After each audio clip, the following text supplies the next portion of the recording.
Oh dear.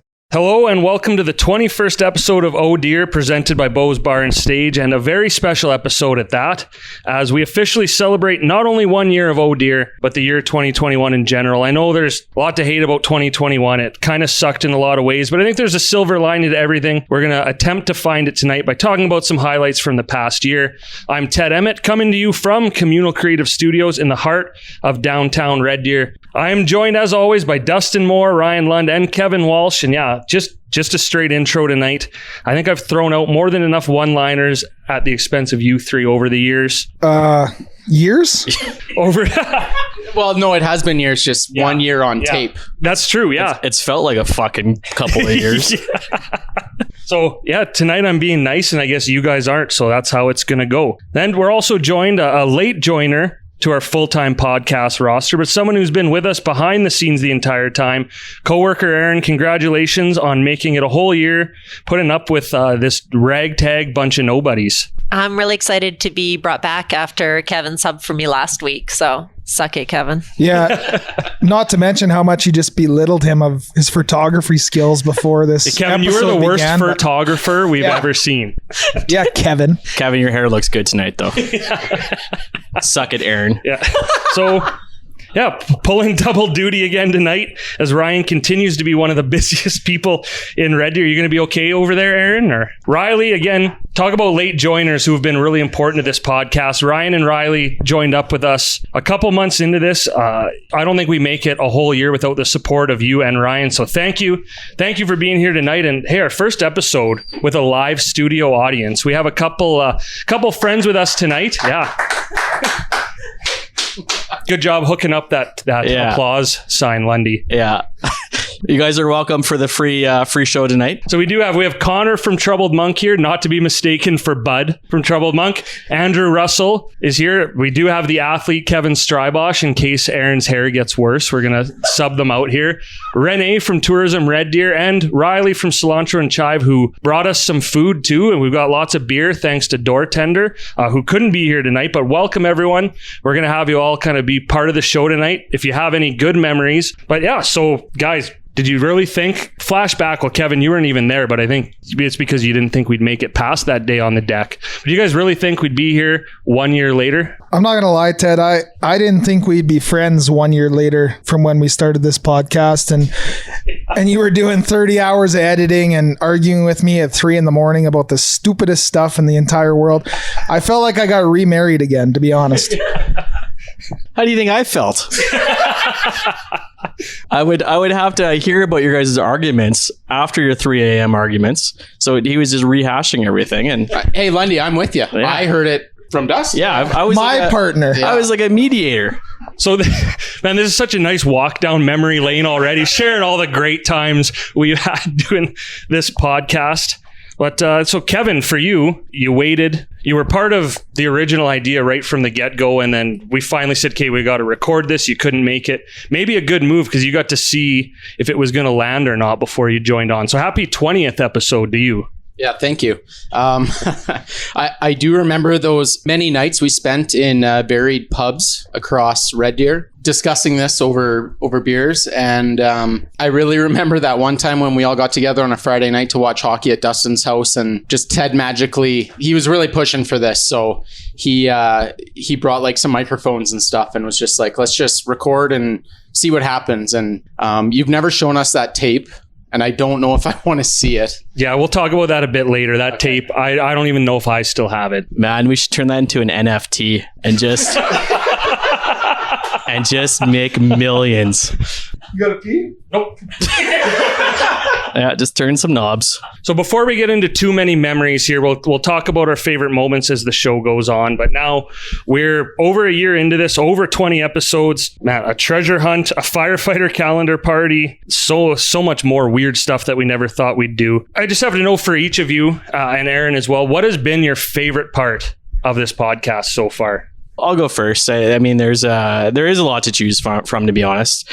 When you guys told me about this idea, I thought we would just be sitting around having a couple beers and talking for an hour, but it's become so much more than that.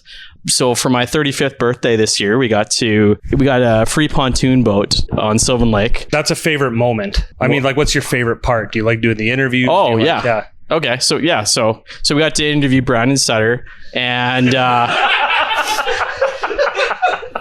and it's the people that you meet, the different locations that we got to go to. So I've just learned so much more about Red Deer doing this podcast, even though I've lived here my entire life. So for me, it's just kind of the experience, the relationships that we built and the cool places that we've got to go to. Yeah, for me, by far my favorite moment has been being recognized for the weirdest podcast, whatever we got going on here. It's honestly crazy still to this day. You know, being at a Bulldogs game or being in a grocery store and somebody coming up to you and being like, hey, you're the Oh Deer guy. And it's like, holy shit, you actually listen to this podcast? Well, get a life, buddy. Yeah. So I mean, that's by far the coolest part for me. Another part that's been really cool has been expanding kind of my box of stuff to do. I can actually sit here and talk on a microphone in front of people. We did the Oh Deer live show where, you know, I was nervous as hell, but afterwards doing all these podcasts and different public speaking events, I've actually, you know, expanded my skills a little bit. I know at the start, Ted, you said that it would be beneficial and I just wanted to argue with you. So I probably just said no. But it's taken a lot and a lot of work, obviously, and a lot of different arguments with you on holding microphones and breathing and popping peas or whatever hell else you talk about. Konnor here's a radio guy. He knows exactly. Yeah, I'm not happy with Konnor either right now, but it's been really cool to actually, you know, go down the path of communications when really it had no part of my life before. So just sitting here listening to you guys kind of talk and trying to think of my answer. I'll take it a little personal. Like, this started in 2020. And I think there was 1 million podcasts that have been started over the last year, maybe more. And so obviously everyone was looking for something to do. And in the early days, it really just provided me like a sense of normalcy, because there were so many times when we would just hang out at the pub and drink beers and just have a good time, right? And we were able to do that. And then to see that it's turned into, you know, helping the community and all the cool stuff we get to do. But at the end of the day, if someone's listening just because it's a good way to pass an hour and they get some enjoyment and want to laugh, I think that's pretty cool too. So it's crazy how it started from such a small idea. And here we are a year later. What about you, Ted? Oh, I was going to go over to Bozo the clown over there with their... That was too far. You know what? You insulted Kevin. I really took it personally when you insulted Kevin's photography skills, apparently. Okay, clearly. You look I great. know. I feel like we need to take a break so I can do my hair. But thank God it's a podcast. I echo a lot of what Lund had to say. And I mean, obviously just getting to hang out with you guys, see you on a regular basis has been amazing. But as somebody who's a fairly recent transplant from Calgary, wasn't sure if I'd even like Red Deer. I learned to love the city through the first few years, but being a part of this for the last year and really seeing the kind, generous, wonderful people in the community and the things that Red Deer has to offer has been really wonderful. And I think that the podcast itself gives people a reason to be even more proud of the city they live in and the surrounding areas. And I think that that's a really cool thing to be a part of and something really amazing that you guys are bringing to Red Deer. Okay, no more hair jokes because that was really nice. So you all hit on really everything I would have said. So to take it a little more personally, I think what I've liked the most is from everyone involved in this podcast is just watching everyone's kind of personal growth. Like for me, again, having a radio background, coming to Red Deer, meeting Dustin, then meeting everyone else, you all you had a history together. You're all bonded by hockey too. I'm maybe the worst hockey player on the planet. Oh, stop it. Yeah. I can't even stop. Lundy, confirmed. Yeah. Yeah, I think even coworker Aaron got a goal at our staff game once, and I did not. So on figure skates, yeah, I was, and you tried to check me into the boards. So well, you shouldn't have been standing there. I think neither of us could stop. That was the problem. But really, this is when this whole idea started, and knowing that I was going to volunteer to do a brunt of the work, but being out of radio for a long time, getting to use these skills again and bring you all kind of into my world a little bit, and just watching the growth. Like Dustin, like you said, a couple games ago where you on a whim had to be the in-game host at the Bulldogs game. There's no way you could have done that a year ago. And you grabbed the mic, you did it. You did a great job. Lund, even going back and watching the first video, your microphone skills are still like not great, but they are way better than they used to be. But really, for all three of you too, and like Kevin, you were always a good public speaker, but you were also an accountant who was a good public speaker, right? And now it's boring. That's kind of like a compliment sandwich. But you were well spoken, and just watching everyone, and you guys grow into this role and really take it on it and take it seriously. I know we come in and joke a lot, but everything, going the extra time we spend going and filming stuff, recording, once every 2 weeks, basically. I think that's been my favorite part is just kind of seeing everyone really take this and run with it. And I think it's been pretty cool. So I know all I do is say, hey, you guys move your mic, do this, do that. But I think this is a good opportunity as any, since other people are listening, and it'll make me sound like a real nice guy. I just appreciate you guys, the work you've done on this and how far you've come. Thank you. Yeah, I appreciate you, man. So that being said, as we all already mentioned, producer Ted is not the most likable guy. And I know you guys all appreciate that it's coming from a good place, because they just, want this to sound great and want to, make it come out as good as possible right from the get-go. But this is a safe place. What is your least favorite part about doing this podcast? Yeah, I'll go. Just one, though. Just one. So I just want to say, I want to give a big thank you to Ryan and Ryley for joining, because before you guys joined, Ted was almost unbearable just prior to recording, because he was stressing all day to set up everything and make sure everything was perfect. And then he was even worse when it came time for editing, because he would point out all of our mistakes and all of our flaws for... Not all of them, just a lot of them. Yeah, all of them. Have less flaws. That wasn't all of them? Have less flaws. Yeah. So you talked about my body too. He was editing 30 hours a week. Or 30 hours an episode, and then he would tell me all about it and what we needed to do better. And I was just thinking, okay, yeah, nod your head, Ryan, nod your head. Yeah, you smile. Never once nodded your head. You just I was thinking nod my head. I obviously didn't do it. But so that's obviously improved tenfold. You've been a treat to be around these last 15 episodes. The first 5 were a bit of a rough ride, but you've achieved a lot of personal growth as well during this process. Oh, thank you. Yeah, I could echo Ryan's comments the exact same, Ted. I know we make fun of you a little bit for being grumpy for the first part of it, but we didn't have to do a lot of the work and achieving. You're a little bit of a perfectionist off the start, I'll say, and some of us are, and that's fine. But your personal growth through this as well has been huge. So kudos to you. We definitely don't fight near as much as we used to, that's for sure, or argue. So not about this. Yeah, not about this. Just whatever else we argue about. But my least favorite part of this podcast for sure has been just the stuff that I missed, honestly. I have severe FOMO, and Rene has been so good at setting us up with all his tourism Red Deer partners and the job he's done in bringing his membership up and hooking us and Red Deer Eats. God, I almost forgot her name there for a second. And you still didn't say it, Roxanne.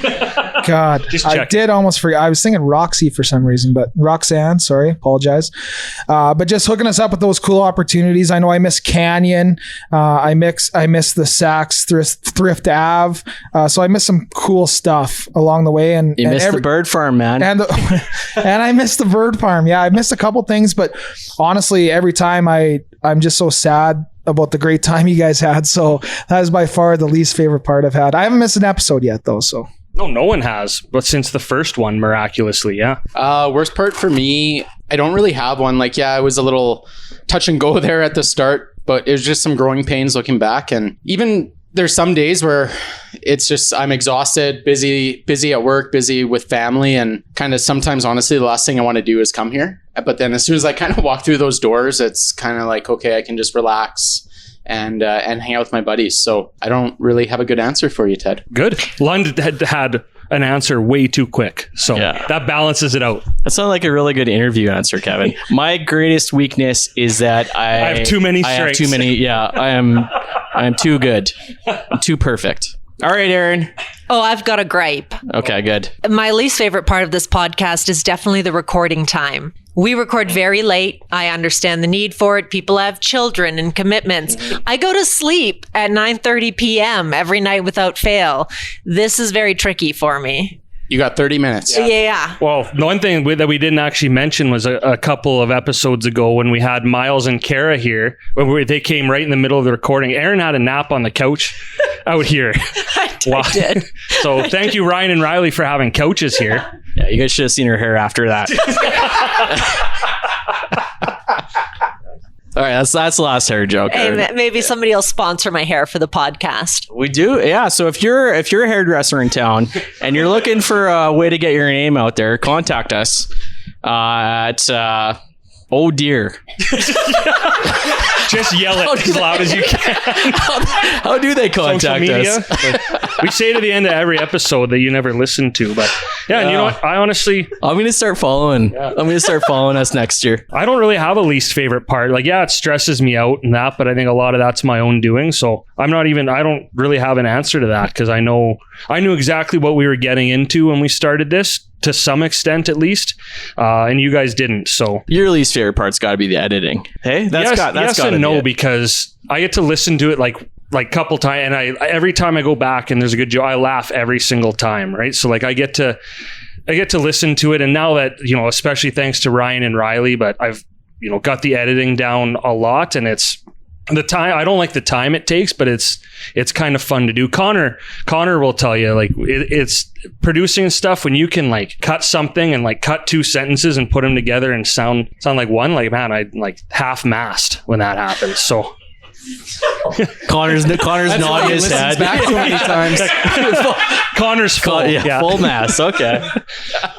Last one really quick, and if you may not have an answer to this one, has anything like surprised you about this? Like, did you learn something about this whole, I guess, podcasting, audio production world that you didn't know coming in? I think the biggest thing that surprised me is the support that we've seen around Red Deer from, all our friends here that are in the room with us tonight, but also like all of our other partners that we have that, a lot of them are friends that we knew in the community before, but like we have so many champion community people in Red Deer, and it's just been so nice to get to know, all those guys and girls they're doing so much for the community that we just get to spotlight on our podcast and really have nothing to do with, and, get to work with, and, we get appreciated a little bit because of it, and it really isn't us at all. It's their doing, and we just get to showcase it through our podcast. So, huge thanks to everyone that's been a part of this podcast year one.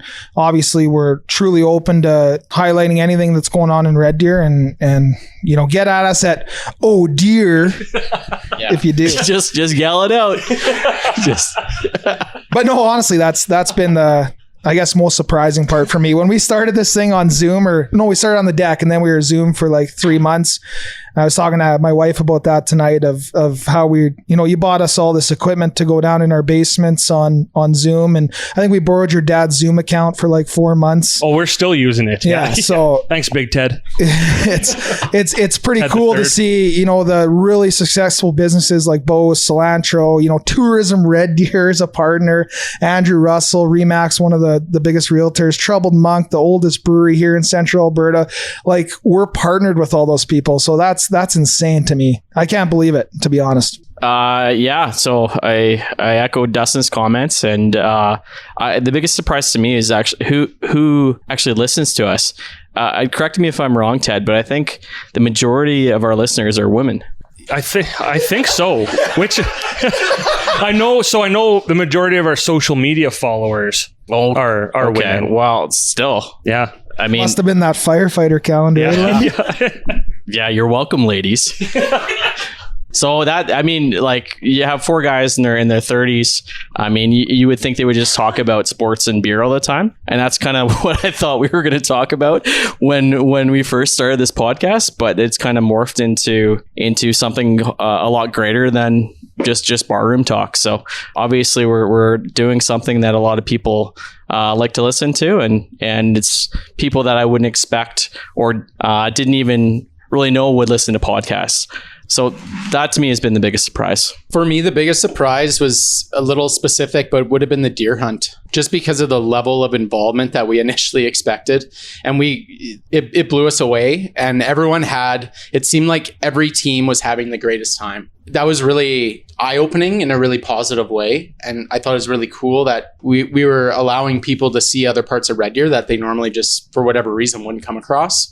And I think there's a lot of potential for that as well. So I'm excited for the future. Aaron, is your hair making noise now? What is going on over there?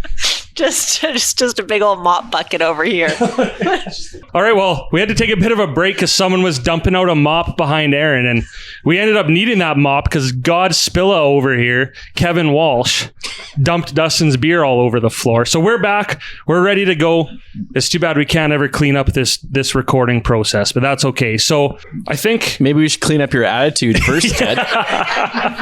Let's go. You know what? Let's toss it to Erin and figure out what she hates most about this podcast. We already did that. No, I think we got cut off. It's what's the most surprising part. What's the most surprising part for Erin? I knew it would go because Ted is committed, and you guys are a group of guys who makes things happen. So I wasn't really surprised that you made this a thing. But I am a little surprised at just how quickly it caught on, and I think that's really incredible. But otherwise, yeah, it's been a pretty excellent adventure with you guys. Thanks, Aaron. That means a lot. I think we knew the pickup on this, like our friends were going to listen because, we tried our best to keep the inside jokes out of it. But as soon as we had, what surprised me is we had people like Rene reach out to us, and a lot of other businesses that we didn't really know people there to reach out to. I still can't believe Andrew paid what he paid to sponsor this podcast. And on that note, because I think one of my favorite moments ever in this podcast is every single time Lundy did a deer call. So we had a listener, Lindsay, sent us a video of her son doing a deer call. And I don't know if you were ever close, but Lund, just so you can hear, let's find out. Teddy, you know the rules, eh? No phones in the podcast. I am the rules.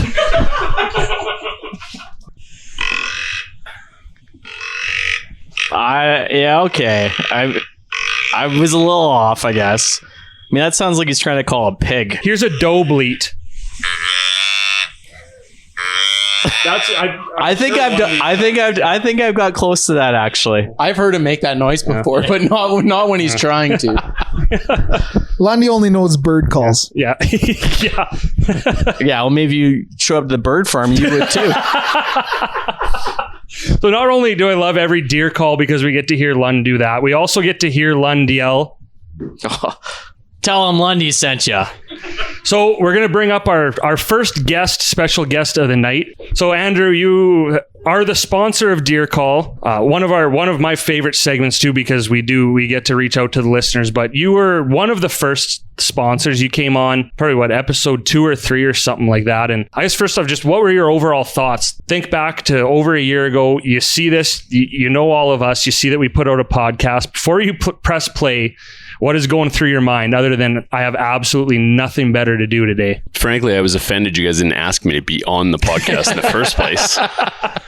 He was just looking for free sponsorship. Yeah, that's fair. Hey, mic placement, buddy. It's true. See how far we've come? This is exactly why we didn't ask you, because you don't know how to handle a microphone. I'm just happy I wore a hat today so you guys don't pick on my hair. Yeah. That's a good point. Yeah, Aaron. So as much as I try to hang out with you guys, between my business and my kids and all the other stuff I've got going on, I don't get to hang out nearly as much as I'd like to. And I didn't even know this was happening until it just kind of happened. Yeah, me too, man. Me too. And then you guys started asking me for money, and I couldn't believe that you were basically trying to monetize our friendship. But after all these years, you succeeded. So good for you. Hey, you remember all those hot tub parties we'd make you have? That was us monetizing our friendship. Well, I always knew you guys were only friends with me for my stuffs, so that's fair. Yeah, but we've had your money for a while now, and we're still friends with you, so that's got to mean something. I actually came here tonight to tell you guys that I'm done. I'm out. All right, so if any realtors out there want to... All we hear is new sponsor. But really, so do you have a... Yeah, this is how we treat the people who support guys, us. just so you know, it doesn't work. Don't waste your money. It's not live, you idiot. We can cut that. I don't know.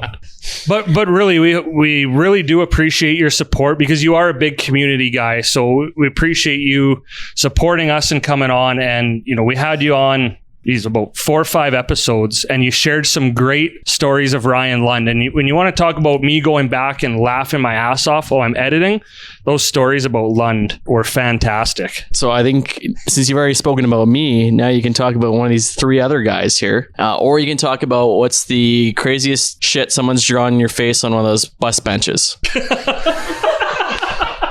So did you catch all those options? Because I have to say that one thing, like listening back to all these episodes, the one thing that really surprised me was that I've never noticed that Dustin laughs like the Count. What? I actually do expect him to start counting after he laughs, but I've known this guy for so many years, and I've been friends with him for so many years, and I've never noticed it until the podcast recordings. I appreciate that, Andrew. As far as the bus benches go, though, the best one was actually the first one, and somebody must have had a can of spray paint, Andy, and they spray painted all of our eyes, and like heavily spray painted, so it dripped down.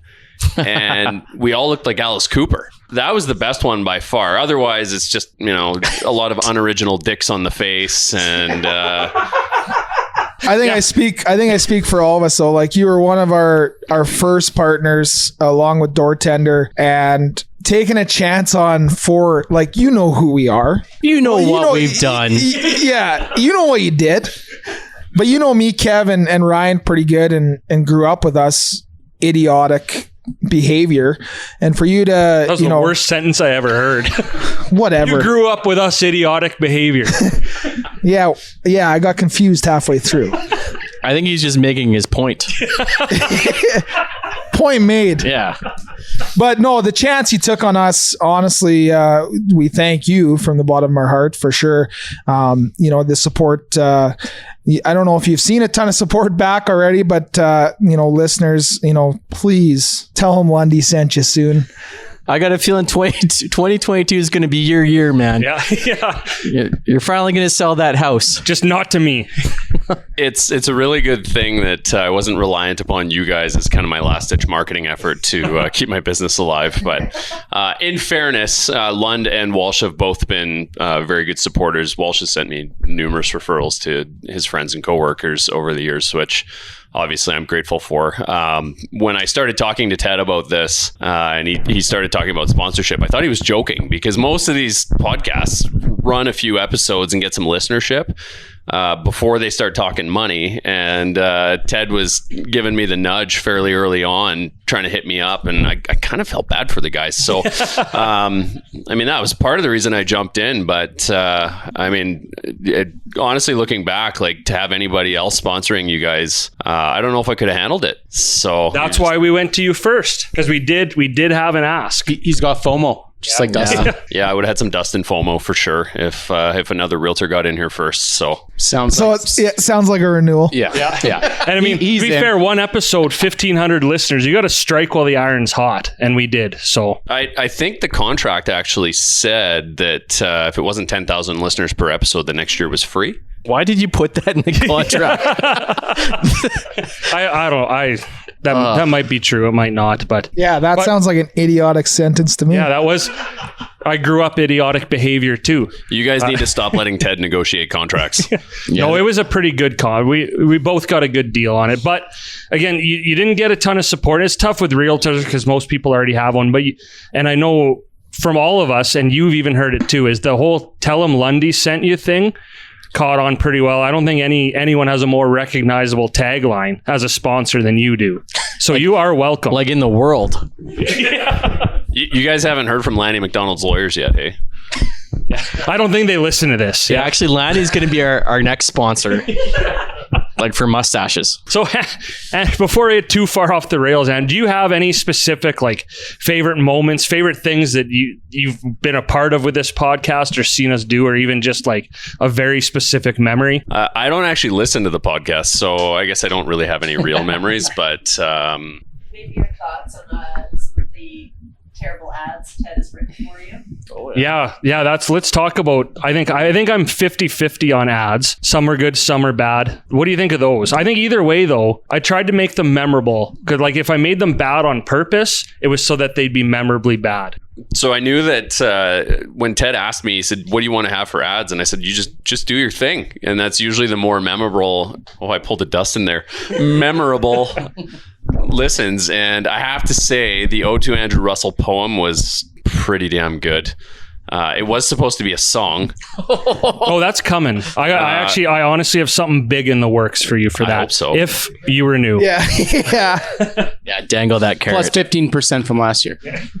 So I am still waiting for my song, and it was, I believe Lund was supposed to be playing the recorder. No, I think I was going to play the recorder and Lund was going to rap. I was either going to dance or rap. I made a lot of promises I didn't keep this last year. Yeah.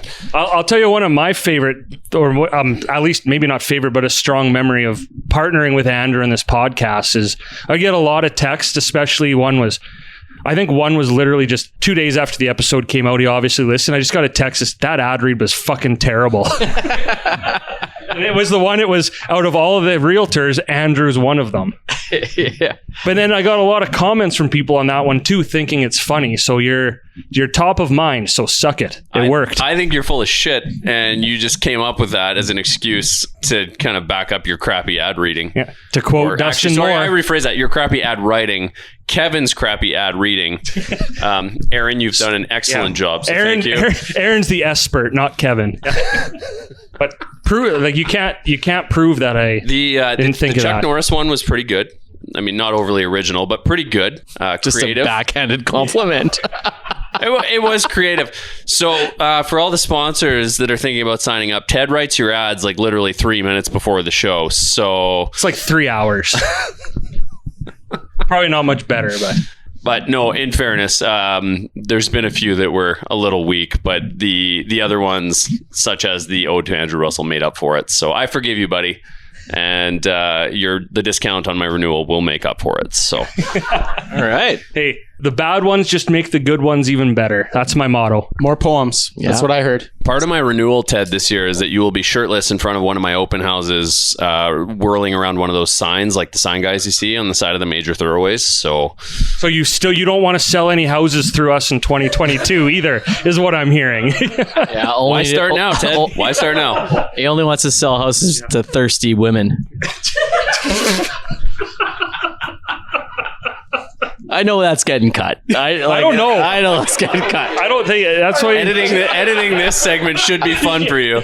Yeah. I mean, you could say if you buy this house, Ted will put his shirt back on and someone will give you way over asking. So Lund, write that down. We're going to do it. Okay. It's done. Well, Andrew, we'll let you get back to the couch. Thank you for being here tonight. Thank you again for being such a huge sponsor of us. And I know you say you don't listen, but I know you listen, well, not religiously, but you're a very steady listener of ours. So thank you for that. And Andrew, in all honesty, thank you for your money.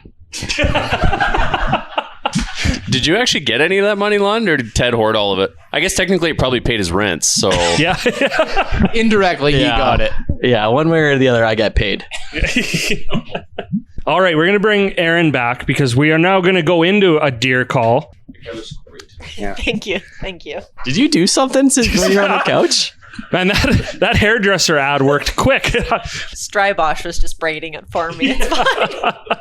Okay, so we did do a deer call for this because I mentioned it's one of my favorite parts where we get to go on social media, hear from our listeners and followers, and it always generates a lot of conversation. So we really just asked them, what is your favorite Oh Dear moment or moments?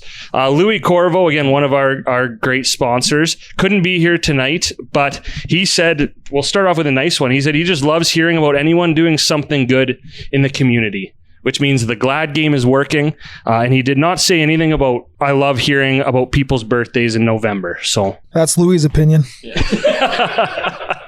because his birthday probably wasn't in November. That's probably why. And you got a good new slogan out of sponsoring us. So it's a win-win, right? If your marriage is pooey, go see Louis. No, call Louis. Well, okay, let's splitting hairs. Either way, that You can was go see him or you can call him. He'll get in contact with Louis. COVID Lundy, call. So Kelsey and Bree both said the same answer, and they absolutely blew it on this one because they had it in the bag. Was the Oh Deer hunt? Yeah, that was one of my favorite events of the year for sure too. We And- bit off way more than we could chew with that thing. My FOMO was playing huge that whole week because I was out camping on a picnic table in, I don't remember where I was, but had no service. Dustin, you didn't have any FOMO the week before when you were around and didn't help us plan or do any of it. Oh, I'm sorry. Okay, apology accepted. You guys laid out some clues on me and I answered them. That was my contribution. Yeah. Poorly, yes. Whatever, we're obviously gonna do it again next year. So we expect big things from you this Think of what this we year, can do Dustin. with all four of us pulling weight. But we'll actually talk a bit more about the deer hunt with Rene from Tourism Red Deer when he comes on in a bit. I'm surprised the rest of you are still here. So good on you for that. Brady's favorite moment was when Mike Dempster from DNA Plumbing taught everyone how to be a responsible homeowner and said cock a lot. Curb cock. We I talk- had to use that like 2 weeks after that. My father-in-law said it to me and I actually knew what he was talking about. It was awesome. So I Yeah. agree with that person. Yeah, we talked a lot of cock that episode. I don't think I've talked cock since. So Mark had two. One, and this is right up there for me too, when Lund accidentally swore at Mark's kids during his Zoom yoga class, not knowing there was kids on the yoga class. Yeah, in my defense, I couldn't see who signed in to watch me, and I was surprised that kids were doing yoga with me too. So, and then Ted was holding up a sign in the background saying, "No swearing, kids on Zoom," and I couldn't see it because the sun was like right behind him, so I was like squinting, and then he got like 3 feet away, and I'm like, "Oh, okay," and then I think I still swore like 3 times after that. There's so. kids on the call. Oh, fuck. Yeah. I think what happened. It was Sunday morning at 10 a.m. I think in fairness, Lundy, you were in your zen. You could do whatever you want. You It's were the my teacher. yoga class. I make the rules. You ate Right? a bag of chips. Yeah. And he also said when I had to shovel his driveway 3 times. I'm not doing that yeah. again this year. Okay, actually, can I go back in time for a second? My least favorite part of this podcast is how many promises Ted doesn't fulfill. Pennies at Cilantro and Chive. Buckets at Troubled Monk that he's got to clean. Okay, that's everyone but you has to do that. Yeah, penny and nails. Yeah. So I'm not happy. No, and you know what? Yeah, like I'm a little behind, but I'm catching up. I've done. So what do I have? I have nails. Pennies at Cilantro. Pennies got derailed a bit by the C word, and then I just never got around to it. So I'll do it. And the 3 of us, do have to do some cleaning at Troubled Monk. COVID is the C word, by the way. We'll wait till summertime when it's nice and hot to clean out those tanks. I knew I wasn't even going to say that one because I knew Dustin was going to bring that up, but that's fair. I got some stuff to catch up on. Sticking with Dustin, Kayleen said all of Dustin's answers from Santa Gories. #Holly. Yeah, I had a rough go in that episode. I'm not I going to think lie. all of Dustin's answers ever. Holly is a feeling. Aaron, there's 10 people. Raise your hand if you think Holly is a feeling and not a Christmas decoration. Well, Konnor was thinking about it, and he's our radio guy. I'm pretty Renee's sure, hand was half up too. I'm pretty sure you guys are half thinking points here. You guys are thinking of Jolly. Also, if we're gonna go, it's Holly Jolly. if we're gonna go back, no, I feel just Holly. Hey Dustin, how was your weekend? Oh yeah, it's pretty Holly. It's pretty Holly. Golf and Beer Babe said the firefighter calendar, especially the one with abs, forget his name. His name is Ted. Well, that wasn't supposed to be a joke. So Ashley had a couple. She said Ted's comment in episode 1 about sucking it up and putting a mask on to go get your scratch tickets and menthol cigarettes. That's a really aggressive thing for me to say on the first episode of a podcast where we're trying to gain listeners, right in the heart of COVID when people are really divided. So Teddy, I remember, I talked to my wife tonight at the keg about this as well. But Just gonna throw it out there with the keg tonight. No big deal. Not a big deal.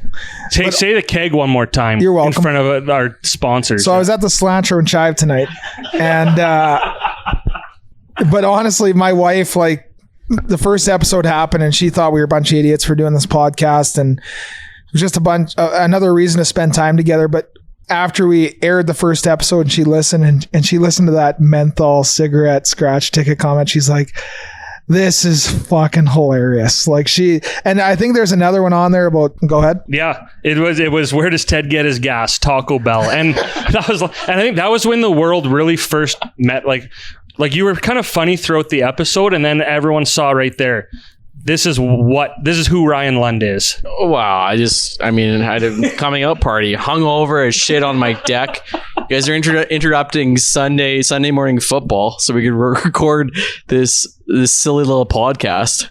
I probably had money on the game too, so I wanted to get back to watching football. And I don't know. I can't even remember that first episode, to be honest with you. I think I blocked out about halfway through it, so I'm glad it went well and everything turned out for the best. You probably still haven't listened to it either. Is that one of the ones you have listened to? I can't remember. I don't know. I mean, I listened to some of them, but I mean, I was there. I know what we said. Why go back in time? And you just said you don't remember. You blocked out for half of it. For that one. Like, I was extremely hungover for that one. Yeah, you fully remember all the other ones, I'm sure. But honestly, like, you did look like a bag of human garbage that day. Well, I remember after it, I'm like, I'm in, but we're never recording Sunday morning again. And I don't think we have since. No. So thank you for listening to my one request. All right. So this one, Sid's favorite memory was Ted's recorder recital. I don't think I've ever been more nervous for anything in my whole life, in front of 6 people in the backyard, and whoever that one person who I guess was watching from their window across the alley. But yeah, that was funny. They comment, "Oh my god, I saw these guys are my neighbors. They're all dressed up in their in the backyard." Yeah, your hands were shaking big time for that. Well, it was cold, and I was nervous as hell. Like, I actually had that song down perfectly, and you guys were still pretty nice, gave me a pass, but that wasn't my best performance. So speaking of learn a new skill, pay the bill, another Ashley said her favorite thing about the podcast is my relationship with Spin Diesel, who could not be here tonight on account of he's a big piece of shit.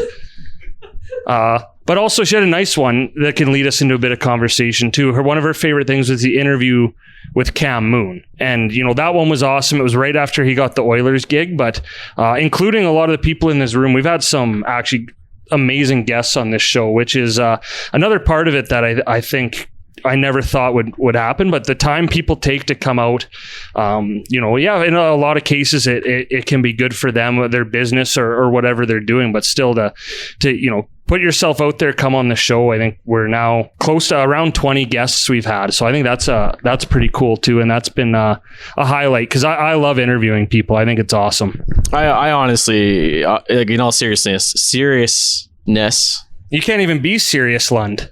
Seriously, I think that's why we've succeeded so quickly. Just the guests that we've had on, the support we've had. We've obviously piggybacked off of some of their followers, and they've benefited from our listeners too. So it's been great. I can't believe some of the guests we've had. Especially for being a brand new podcast. So I don't know how you guys have got some of these people to come on. I don't know what lies you told them to get them to show up, but keep it up. Like that's awesome. Yeah, if you would have ever told me that we were gonna have Cam Moon on, an NHL play-by-play guy, and pick up an NHLer on his dock in Sylvan Lake in a boat donated by somebody who's dear to our heart here with Bose, you would have told me I was insane.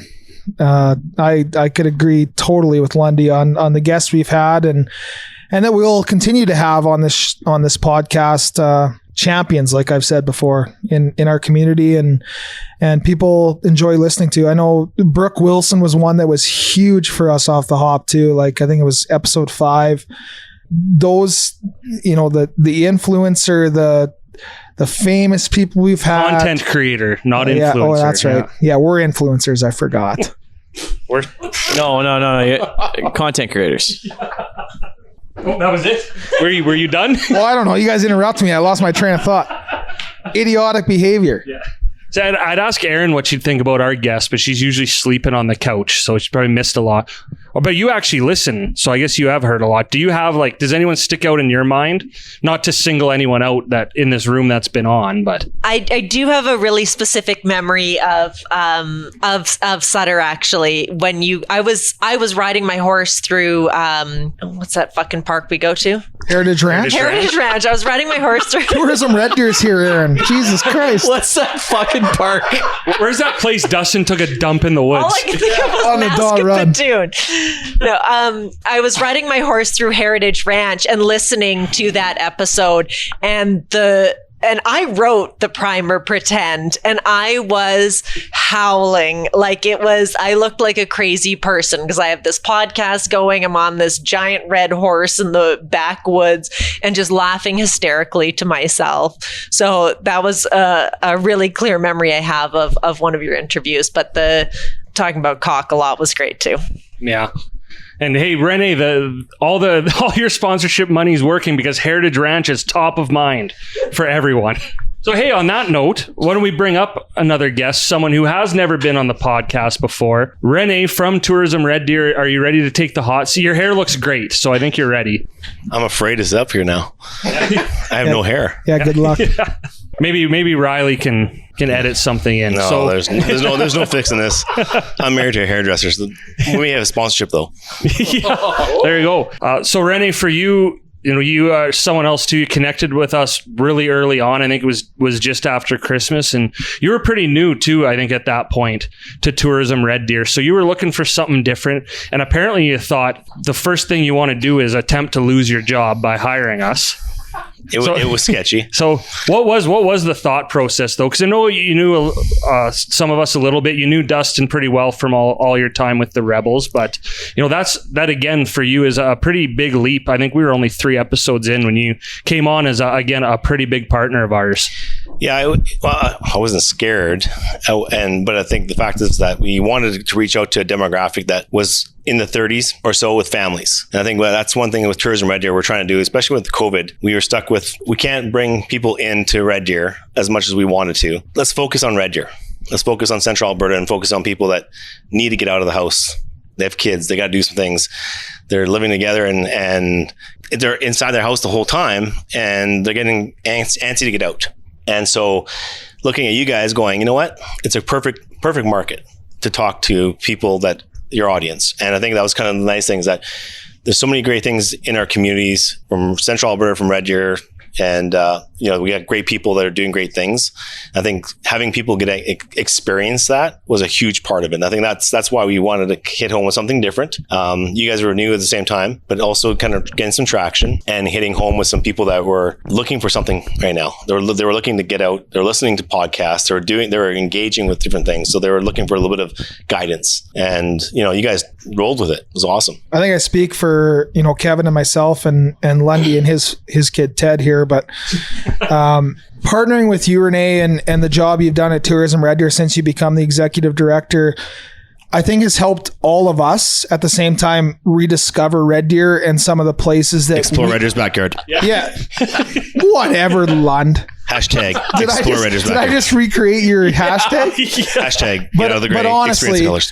Like the partners you brought in, everyone knows kind of the Bower Ponds and the Heritage Ranches in Red Deer, but the other partners you're bringing in to help us experience those and pass those experiences on to our listeners has been such a cool opportunity for us, like the Discovery Wildlifes, the Canyons, the Tube Park. What are some other ones we've done here? We ate a whole lot of meat at Memphis Blues. Memphis Blues, some of the restaurants, Sports Hall of Fame. the Sports Hall of Fame. There was one just recently we did. The Polar Express. That like the bird farm. Yeah, I missed the bird farm, but my wife and kid have nonstop talked about Discovery Wildlife and the Polar Express. So talk about one of the cool experiences that I've had on this podcast is partnering with you guys and having those opportunities to actually experience those things that are right in our backyard. Has been explore really cool. them almost. Yeah. Explore them, rediscover them. Some would say those are one and the same. Yeah, I mean, the biggest thing is we wanted people to get back into their own neighborhoods, their own communities, and support local too, right? Like that's the biggest thing, right? When you couldn't go out to the mountains or go out to certain places where you would frequent often, we wanted you guys to get back here, and we want people to kind of explore their own backyard. And there's some amazing people here running restaurants, activities, organizations that are trying to get people to visit them, right? So I think it's huge. Breweries for that. Like there's so many different things here that people forget because we're so in our own world going, we got to get out of here. We got to get out of here. And to me, I was one of those guys. I was been here for 26 years, and I came with the old, I'll flashback, RDTV. And that's where I started. And, back in the day, you go, well, there's nothing to do in Red Deer. I heard it so many times. There's so many things to do in Red Deer and Central Alberta for that matter, because the thing is for us at Tourism Red Deer is to educate, to let people know there's things to do. Families are looking for something to do. And especially with COVID, it brought us back to grassroots, to the ground zero, to saying, let's start local and work our way back out. And our community is full of great people, and they're in the right places. You look at downtown Red Deer. There's some amazing people down here doing great things that are trying to rejuvenate this area. Central Alberta, for that matter, restaurants and breweries, operators. You talk about the Heritage Ranch. There's some great experiences that they're trying to offer that we forget sometimes, and we kind of say, we'll just go here, we'll go there. That's what we usually do. But this gave us a chance to kind of stop. And how many people were on the trails this last couple of years and rediscover? See, you got me going. Re-explore, explore. That's your next. Rediscover Explore your own backyard one, through the trails. But that's the thing, right? So, I mean, that's what with partnering with you guys, it took sending you guys to certain places to go experience them again, or to experience them for the first time. And I think that's what I'm kind of want to do a call to action of people going, stop for a second, look in Central Alberta and go find it, and go look for something and support local. I think it was a brilliant slogan, brilliant idea, because I'm someone that's lived in Red Deer my entire life, and I didn't know a lot of these places existed, and they were literally like canyons, literally in my backyard. Like it's a 10-15 minute drive for me, and I haven't been there in 15 years. So that's just one small example. And I do have a lot of friends in Red Deer, and you're just bragging. Friends. I'm kind of a big deal. I do know a lot of people that say, oh yeah, Red Deer, there's nothing to do in Red Deer, and you just have to know where to look. So I know you guys have that new website, and it's a great resource if you're from Red Deer, if you've lived in Red Deer, if you're coming to Red Deer to check out for something to do, because there's something for anybody, everybody, any age. And hopefully in this upcoming year, we'll get to explore more of Red Deer's backyard and rediscover what's out there.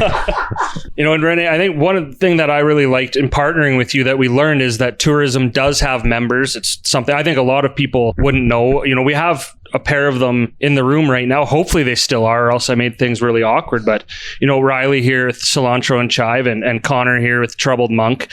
And I think that's really cool too, because what you're doing is you're connecting people like us with them as well. And we've met so many great people just through the Tourism Red Deer partnership too. And same thing when you look at Roxanne, Dustin. Roxy. No, I don't know why I threw to you.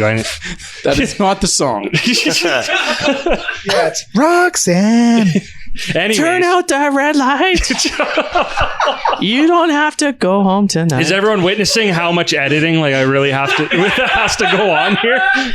Hey, but we have fun. That's all that matters. I got a quick Lundy story here. We all know we've known Lundy a long time, and he loves to sing 3 words to every song. And this became very apparent when we were in Seattle recently, all of us. We put the over-under at 3.5 words per song that he knows. And there was maybe one song the whole weekend where he hit the over. Yeah. Oh, and listen to Thunderstruck. You couldn't even get Thunderstruck. Nah, but anyways, thunder. Now that's 6 words, Ted. Now that Kevin's stolen time away from Rene, it's okay. As long as there's no pot shots to my hair. Yeah. Oh, I think it looks great. Yeah. What hair? Yeah. Teed it up there. Yeah. Too easy, Rene. Teed it up. What the hell was I even saying? No, I can't. I actually can hop back on that train of thought, because Roxanne, too, another influencer, way better than us at it too. You brought her social on media content. So content creator, or gossip girl, as Lund called her. So yeah, to wrap up though, I think what you're doing with Tourism Red Deer, the way you connect people, and again, for any businesses out there that are listening, if you are part of the tourism industry, I think you do get a lot out of being a member of Tourism Red Deer, because right off the hop, Rene told us, hey, and I'll let you talk to this a bit more so I don't just put words in your mouth, but I thought it was really cool when you told us, I want members, I want to give them the benefit of maybe giving them radio ads or connecting them with podcasts, connecting them with content creators. So I think what you've done in the last year and a bit with that is pretty incredible. And it's been really fun for us to be a part of that.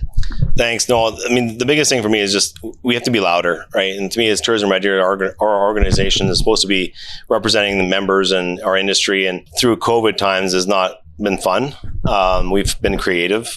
We've had, gone back to the roots of just, it's the people, right? It's about connecting people to places and things to do. So, members, we have amazing members. We have 70 plus members right now, hoping to increase that, because we want to represent them properly and do more with them. The new website that's out there right now, it's taken a long time, but we wanted to get it right and showcase people and showcase things to do, where it's about the visitor and it's about our members. But at the same time, if we don't have visitors, it's not a good thing, right? So we have to do our best. And to me, during COVID, it was our visitors were local and regional, right? So once the doors open up to a true visitor environment, right now there's a lot of events starting to come back, and that's huge.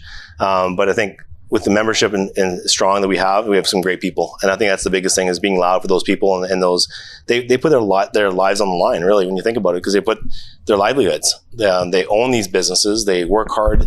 Some of these, even hotels, I've never seen so many hotel managers actually run the front desk during COVID. So we're hoping that with the doors opening up, we can encourage a new breath, some fresh air in tourism and in the industry. And when it comes down to it, is people that run these places, and we need to support that and to get back into the face of visitors again. Yeah. So one last thing before you go, and hopefully you didn't hear the episode, the first one where we talked about the bird farm. Hey, because oh my god, it's okay. And you didn't even hear the half of it. But do you have a? It's really well. I will play you the uncut version of that, and it's all good after you renew with us, though, because I'm not going to play it before you renew, or we won't get that deal. But do you have anything that sticks out in your mind of a particular thing we did, or I guess the theme is something Lund said, or anything that sticks out in the year of Deer? I think when you guys, for us in our segment, the tourism thing, the spotlight, is hearing you guys have fun. And in all these episodes, that laughter, that experience, that memorable experience. And that to me was the part. I mean, I know some of you guys kids, and I know Ted and Ryan, you guys are kids together. That's fair, right? I'll take it. No, because you guys enjoy your time. And that's what the whole point of this tourism thing is. I don't care how old you are. If you can take back a memorable experience that your kids will, like the Steam Train was a big one for me, like that Polar Express thing. It's about experiences. If those kids can remember that part and take that back and go, I'm going to go back again. Or when I get older, I'm taking my kids, they're too young for that, but it's about that laughter, that happiness during a tough time. And I think that's what you guys helped out with. And I think that's the one memorable part of the being part of this thing, is that we created experiences, and you guys brought that out, whether it was a restaurant, whether it was a brewery, whether it was a train. Right. So that's to me is the memorable part. So Rene, just to that point, I'm really thankful that I've been able to take my kids on a lot of these experiences. And I can truthfully say that everyone has been memorable, and every one my kids are like, let's go back the next week kind of thing. So I think it just proves that Red Deer has some great spots around town and central Alberta, and hopefully we get to continue showcasing them. Rene will sign up soon. Yeah. Is that everyone? And and I promised the idea of having all of you here tonight wasn't just for us to hear compliments, but it's been a nice offshoot. But thank you again. Well, it's nice to hear nice things about yourself, Dustin. You even said your favorite thing is getting recognized. Yeah, I know all these people, Ted. Hey, you owe me money. Like Lund, you have a lot of friends, yeah. A lot of his friends are going, hey, you owe me money. Yeah. But really, Rene, thank you for being here tonight. Thank you for being such a huge supporter of us. And again, helping us have all these incredible experiences and share them with Red Deer in Central Alberta, and shine a light on some things people maybe forget. We really appreciate everything, and we hope you enjoy this very inside look at a recording. Last thing I got to say, though, is I want to say congratulations on the scavenger hunt. That was, I mean, honestly, that was all you guys working hard on it. You asked for some help, but I didn't do much. And I give you guys Was your name Dustin? Yeah. No, I honestly, because that was a part in a time where in our world that was very tough, right? People were looking to do something, and you guys kind of came together and said, hey, Rene, we want to do something like this. It was amazing. It was people talk about it still. I think that's a great thing to take forward. So I want to give you guys a little bit of props on that too. So thank you. Thanks, Rene. Good job, Dustin. Good job, Walsh and Lund. Yeah, good job, us three. All right, so thank you, Rene, again. We're going to keep cycling through the guests here. I don't know how long the episode is, but we've been here a real long time. So we have Konnor from Troubled Monk, someone I actually met, 4 or 5 years ago, kind of through the radio Literally industry. The week that I moved to Red Deer, yeah. Yeah, I sat there and watched you eat. I forced you somehow to eat 3 pounds of wings and then made fun of you for it. You didn't watch me eat 3 pounds of wings. You bought me 1 pound and then said, I bet you can't do 2. Hey, I bet you can't do 3. And then you didn't pay the bill or anything in return for it. It was just pushing this child who couldn't afford his own dinner to eat as much chicken as possible, and then you drove away. I bet you it wasn't even wing night, you monster. You probably paid full price for that too. Radio on a radio intern salary. But again, you've been with Troubled Monk now for about 2 years almost, or only 1. Oh wow! In August, yeah, I've been with Troubled Monk about as long as you have. Yeah. Oh wow! Yeah. I thought you were gonna say as long as my marriage. I said, yeah, that's fair. Okay, sorry. This is a weird thing maybe to bring up, but your divorce is one of the jokes in my stand-up routine. Did you know that? I did not. I didn't even know you had a stand-up routine. Oh yeah, but. Heritage Lanes, Sundays, catch me on stage, 5-minute sets, Konnor with a K, watch out. Did we just find another member of this podcast? I think we just found a new sponsor. Yeah. Can you give us a little taste of that set? I'll tell you, the joke is my marriage was a joke. We might as well laugh at it. Yeah. That was actually the whole thing. It's just, have you heard? His whole marriage? No. So I'm sorry. Did Ted's divorce make the podcast awkward for everyone? He brings up his divorce or marriage or lack thereof every episode. So this is actually quite normal. Yeah. Oh, okay. Good. We've just never had anyone else add to it. Yeah, like a sponsor or a partner. So I sponsored Ted's divorce. Not Troubled Monk, me personally.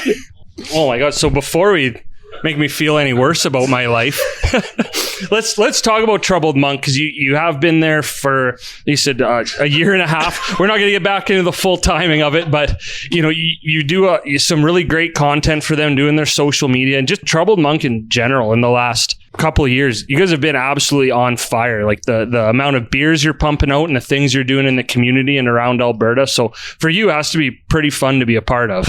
Yeah, it has been really good. And it's been a super exciting time to be at Troubled Monk. And you guys came on, it's a pivotal moment as well. Troubled Tea, we decided to branch off onto its own kind of brand situation thing. And around that same time, Teddy reached out about this podcast that you guys were starting up, and honestly, I was like, this. There's no reason that I have to doubt you, despite never hearing the episode. Mostly because Ted, I guess, had already gotten me some work when I first moved to Red Deer. So in a way, I owed him. I thought, is this nepotism? This is nepotism. But take it.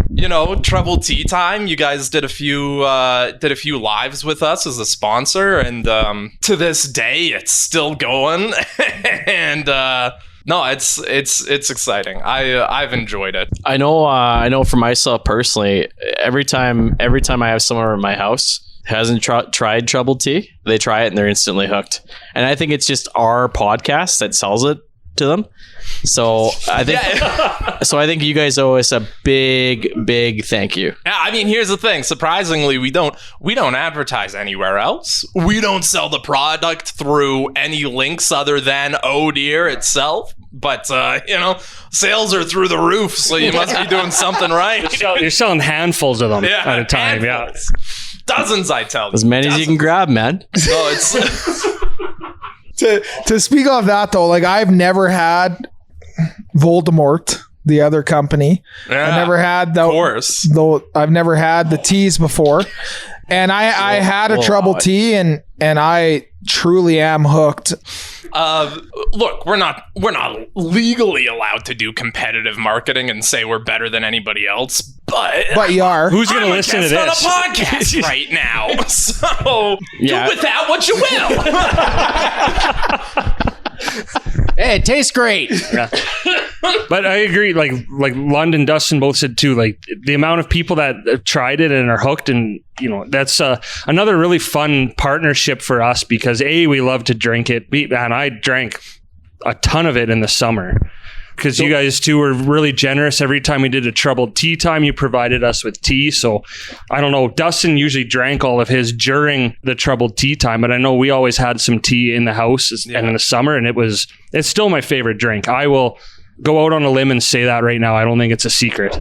Well, I know one of you guys is a fan because in the summer, as soon as we launched the 10-liter jugs, I can't remember if it was Dustin. It was Dustin who immediately posted a photo of himself buying not one, but two of them outside of the brewery. So he's holding 20 liters of Troubled tea the day that it's available. And I saw it and I thought, yeah, we're making money off of this sponsorship for sure.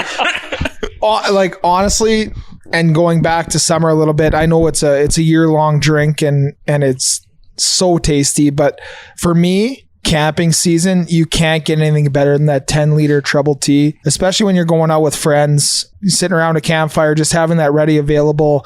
It's like a water jug. It's so nice. It's so tasty. It keeps you level-headed around the campfire to have a great conversation with your friends. So just to talk about your feelings and like your goals for the next year. Are we recording an ad right now? Yeah. You know what, that's Teddy? pretty It's good. funny Hey, Dustin, have you ever tried that Troubled tea? It's funny you should mention this all-around drink. Troubled Monk is currently running a sponsorship or a promotion called Teason's Greetings, where you can earn one 10-liter jug of Troubled tea outside of summer. It's usually only available in the summer months, but this one time we have one jug available for one lucky customer if you post a photo of yourself with the hashtag Teason's Greetings. That's Teason's Greetings and tag Troubled tea. I would have never known this guy. What's the deadline on that contest? December 27th. Is this coming out before then? Oh, absolutely not. Yeah. Hashtag Teason's Greetings. Hey, so congratulations to whoever won that contest. You know what, Teddy? Keep an eye on our Instagram for me, will ya? And edit this part. Congratulations to our winner, Sarah. Now you gotta pick a Sarah to win. And you just dub in the most unenthusiastic Marshall for winning. Did Marshall win? I don't know. It's not December 27th. We're going to get into the little bit of self-absorbed part here, Konnor, but just in your time working with us, or I don't even know if you listen to the podcast, do you have a favorite moment or a favorite memory? I'll give you two. One was off camera. One was the day that you guys came to sort of talk details, sort out our promotion that we were going to be running.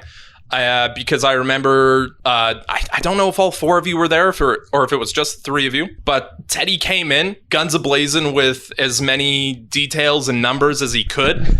And next to him were two just blank stares. Who were you guys? Dustin and Lund. Yeah, Dustin and Lund were excited. Like you guys wanted it to happen. You were excited about it, but it was none of us knew what was going on. And honestly, I remember that day too because Teddy, since we knew each other, I didn't ask for too many details about the podcast. Genuinely, to this day, if you were Like if I had someone ask me what's their elevator pitch of the podcast, I wouldn't be able to tell them what that is. Yeah, neither could we. I remember that day because that was the same day that was the first time we recorded here. And yeah, because Dustin and Lund just sat there and crushed a couple beer, and then we came here and we were pretty excited to be in studio, and they drank a few more, and that was still the longest episode ever to edit in history. Just wait until this tonight. one. Yeah. And then the on-camera, like recorded memory of mine that's my favorite is when you guys started to do Spin Diesel, and you ended up mixing our adequate vodka with root beer. Because genuinely ridiculous. Why did you do that? You just summed up the whole podcast. There's your elevator pitch. Generally ridiculous. And why? Our pitch is pretty much because why not? Yeah. But, to your credit, I gave it a shot, and Spin Diesel to this day is one of my go-tos after work. It's pretty not bad. Right? It's pretty not we bad. We were hoping it would maybe catch on and make us millions, but it made you guys like $60 because I bought those 2 bottles of vodka. So you're still up. We are rocketing to the moon, let me tell you. Bitcoin who? But there's been plenty of good memories. And then like you guys mentioned before, the recorder recital when you guys went live with that was a thrilling experience to be a part of. Thrilling. It was a historic moment that I feel sorry for anyone who missed out on. Yeah, glass shattering comes to mind. I feel more sorry for the people who were there. Like Walsh, you mentioned you loved like all the things you got to bring your kids to. I don't think they liked that one too much. What did your kids say after that recital?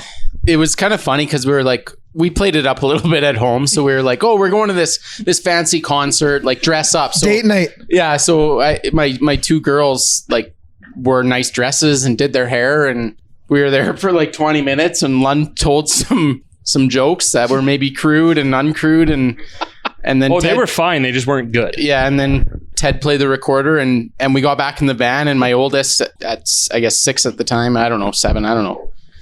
She's the oldest. You can keep track. Yeah, she was just kind of like, Dad, what was that? Like, why did we spend 20 minutes on a Saturday afternoon doing that? Yeah, can we go to Dairy Queen and get some ice cream? The question was asked, why? Yeah. Actually, you know what? If I could flip this on you guys real quick, what do you think your kids' top moments of the podcast have been? Really dive into their minds for a second from an outside perspective. Do you even know what's going on? Like, yeah, my oldest does. I've told her I'm famous. Oh, so we're just lying to our kid kids or now, yeah? Both. Oh, yeah. Like anything they've come to, they've had a great time. But honestly, they're pretty excited when you gave us those Oh Dear tree ornaments the last episode, and they put it front and center on the tree, and they're pretty proud of that. So good job. Oh yeah, look at that. It's kind of weird being the one being interviewed, isn't it? Do you just pull the Dustin and nod on a podcast? Yeah. Nothing says podcast quite like silently nodding. Yeah. Oh, yeah. I'll get that. But Konnor, thank you again for coming here tonight representing Troubled Monk. We've had a lot of fun working with you. It's been cool for me again because we did know each other before this. And I really strongly encourage you to start a podcast. And I know a place you can record one. So wow, thanks. Your deck, right? Yeah. Or the basement. Or the basement. It's Lund's deck. Problem. No stress. Yeah. It's Lund's deck. It's 50-50. Yeah, we're common law. No, but thank you guys so much for having us on. Thank you for having us as a sponsor. We really appreciate it. And if I have one thing to tell you before I go, it's try Trouble Tea Warm. It's actually not bad. It's a year-round product that you can enjoy yourself. No, but you guys are doing a great job. Thank you so much. Who's next? Oh, yeah. That's right. That's an enthused. Oh, man, we're having so much fun and this hasn't even officially started. But thank you again, Konnor. That was, I don't even know how to describe that. But now we have Ryley, there's a lot of Ryleys in our lives, but Ryley from Cilantro and Chive, who again, I think back in episode 8, so it was right before, a couple days before we recorded in the studio too. So all these fun ties back to March, but thank you for joining us. It was great to have you here tonight. You've been a huge supporter of ours and been with us along the way. Oh, that's a $10 fine. I thought I warned you. Yeah. So thanks for the $10. But really, since you moved to Red Deer here, or added a restaurant in Red Deer, you've been great friends of ours. It's been awesome getting to know you. One of the examples of someone we met through the podcast. So again, flashback to when you first heard this. Now you don't know who we are. What were you thinking when you first saw this podcast pop up? I honestly didn't know what to think was going to happen. It was either going to be really good or really bad, and it's really proven to be really bad. So you were right. But so if it flashback again to March, I think it was, and we'd kind of interacted a bit on social media, and we got a message, I remember this day, from Cilantro and Chive. Hey, is there someone we can call? And I said to these guys, oh my God, if they ask us to do the burger of the month, like this podcast has officially hit the big time. And you called me and, hey, we just wanted to talk to you about doing the burger of the month. And I had to pull over. But, and since then, we've had a great relationship with you and with Cilantro and Chive. So thank you right off the hop. Thank you for involving us in that, because one of the things we wanted to do with this podcast was be involved in the community. And that allowed us to do it in a big way, shed some light on Heroes hockey as well. And I honestly think if not for the C word, we were on our way to breaking that record, I think, or we had a good shot to break the record for most burgers sold. Yeah. All right. And if I can interrupt a little bit, he said one word. Yeah, okay, I'm not interrupting, but if there's one relationship actually since this podcast began that honestly has developed as much as any, I guess, would be... Fuck the rest of y'all here. No, but I know all these people. We talked about this. I didn't know Ryley, but really before this podcast started, and him reaching out and being his involvement in the podcast through the charity work that their restaurant does, and using, the podcasts for our Oh Dear Burger and many other things along the way as an avenue to raise some money for charity. I mean, I hate to get emotional, but honestly, meeting this guy's family has been one of the best parts of this podcast for myself. So cheers to Ryley and his family for everything they do at their restaurants. And if you haven't gone to Cilantro and Chive, as Konnor with a K would say, get out to Cilantro and Chive, Lacombe or I don't Red think Deer. he would say. That's not. Well, I'm just trying to. I'll work with you later, Konnor. But So Ryley, don't you feel great about telling us our podcast is bad now? We're like 10 minutes into me talking, and I've said 3 words. This is what an interview with Oh Dear is like. But Welcome to working with Ted.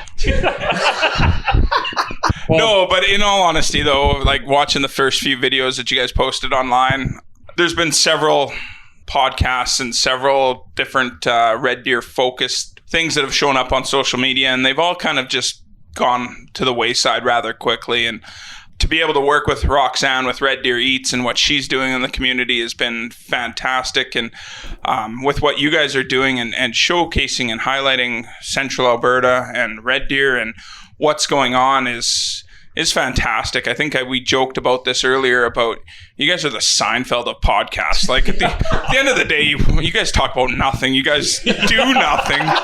Nothing happens.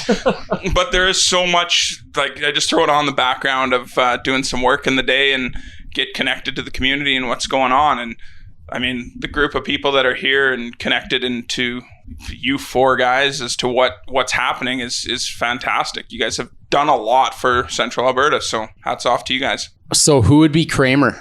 probably Erin with her shitty hairdo.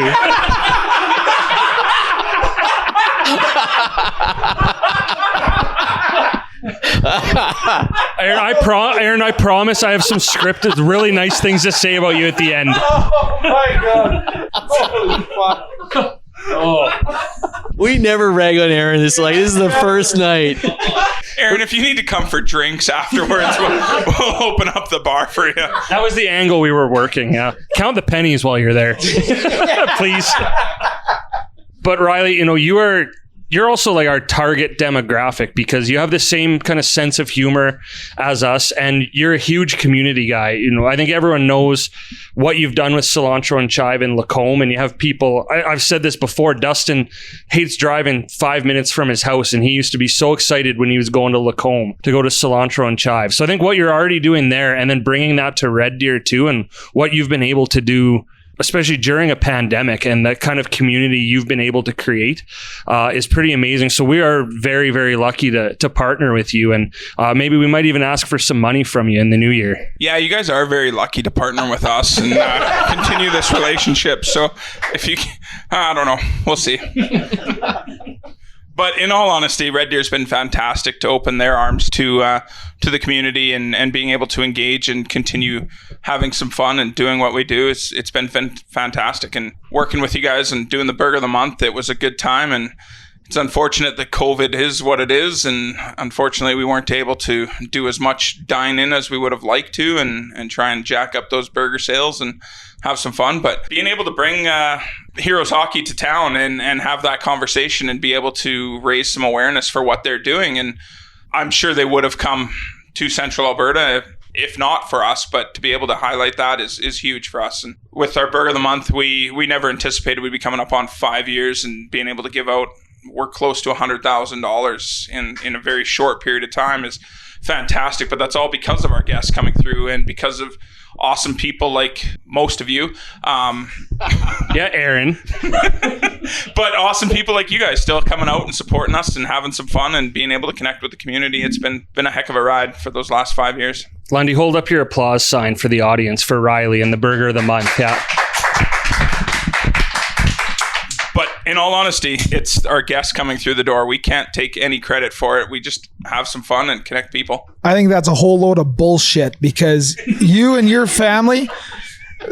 I'm going to tell you something real fucking nice right now, and you're going to fucking listen. You're going to sit there and you're going to listen. As Konnor with a K would say, you're a fucking liar. But honestly, I've been through 2 of these Burger of the Months with you now with our podcast and with my actual professional job. And you're... Oh, he's a professional My now. big boy job. My big boy pants, my big boy job. And the job that you and your family's done in this community, donating over $100,000 just from the Burger of the Month, not to mention the ice cream sandwich program you got going on with schools and stuff. So I'm not dealing with your bullshit right now. I think it's unbelievable what you're doing, and for us to be a part of that is just I feel unbelievable. very attacked right now. Yeah. Never heard an angrier compliment. That was the most aggressive compliment I've ever heard. I don't know why you had to yell at him. I didn't mean to. And just remember, so happy. put gravy on that poutine.